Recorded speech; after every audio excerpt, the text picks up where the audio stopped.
இன்றைக்கி நம்ம யூஸ் பண்ணிகிட்ருக்க எல்லா பொருளுமே நம்மளுக்கு ஈஸியாக கிடச்சிடலங்க. அதுக்காக உலகத்தில் ஏதோ ஒரு மூலையில் யாரோ ஒருத்தவங்க ரொம்ப ரொம்ப ரொம்ப கஷ்டப்பட்டு தான் நமக்கு ஒவ்வொரு பொருளும் கிடச்சிருக்கு. அந்த பாதையில் நம்ம இன்றைக்கி பார்க்க போகிறது தையல் மிஷின்.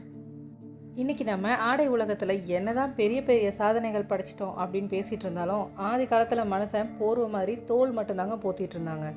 ஸோ வெறும் அந்த தோலையே வச்சுட்டு இருந்தால் நம்ம என்ன பண்ணுறது அப்படின்னு யோசிக்கும்போது தான் கையில் கிடச்ச எலும்பு அந்த பொருட்களெல்லாம் எடுத்து ஷார்ப் பண்ணி அதில் ஒரு ஹோல்ஸ் போட்டு தச்சு பார்க்கலான்னு சொல்லி மனுஷன் யோசிச்சுருக்கான். தையல் மிஷினோட வரலாறு முதல் தடவையாக தமிழில் நான் உங்களுக்கு டெடிகேட் பண்ணியிருக்கேன், அதுவும் ஷார்ட்டாக. அதுக்கு முன்னாடி நம்ம சேனலை சப்ஸ்கிரைப் பண்ணிக்கோங்க, அப்படியே சைடில் இருக்க அந்த பெல் ஐக்கானை கிளிக் பண்ணிக்கோங்க. 1755 சார்லஸ் விசந்தால் அப்படின்ற ஜெர்மன் என்ன பண்ணார்னா, ஊசிக்காக பிரிட்டிஷ் கவர்மெண்ட் கிட்டேருந்து அப்ரூவல் வாங்கினார் ஃபர்ஸ்ட் டைமாக. இல்லை, தாமஸ் செயின்ட் அப்படின்றவர் தான் அதோட வடிவமைப்பை ஒரு டிராயிங் மாதிரி வரைஞ்சி வச்சுருக்காங்க. பட் நமக்கு அந்த காலத்தில் இந்த வீடியோ வசதி, நெட்வொர்க் வசதி எதுவும் இல்லாதனால அது யார் கண்டுபிடிச்சான்னு தெரியாமையே அது மறைஞ்சு போயிடுது. கிட்டத்தட்ட 100 வருஷங்களுக்கு மேலே ஆனதுக்கப்புறம் 1874 வில்லியம் நியூட்டன் அப்படிங்கிறவங்க அந்த மறைஞ்சு போன அந்த மேப்பை கண்டுபிடிச்சி அது ஒர்க் ஆகுறதையும் பார்க்குறாங்க.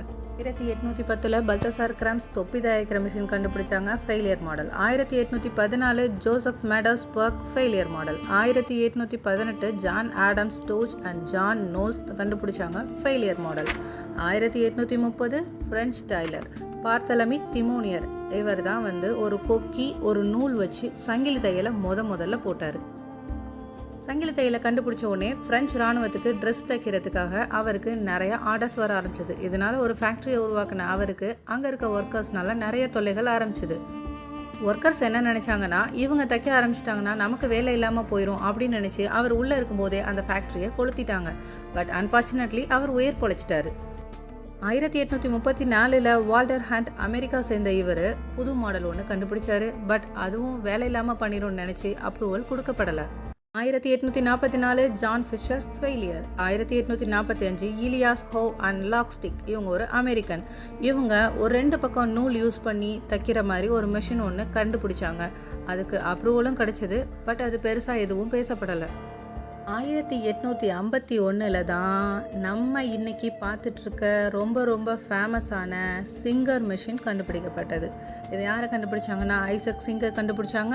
அதோட தோற்றம் ரொம்ப அழகாக இருந்தது. கால் மிதி வச்சுருந்தாங்க, மேல் கீழ் ஊசி வச்சுருந்தாங்க. இன்றைக்கி நம்ம பார்க்கக்கூடிய அந்த லேட்டஸ்ட் மாடல் மிஷின் ஐசக் சிங்கரால் கண்டுபிடிக்கப்பட்டது. இதை தான் ஃபைனல் பண்ணாங்க.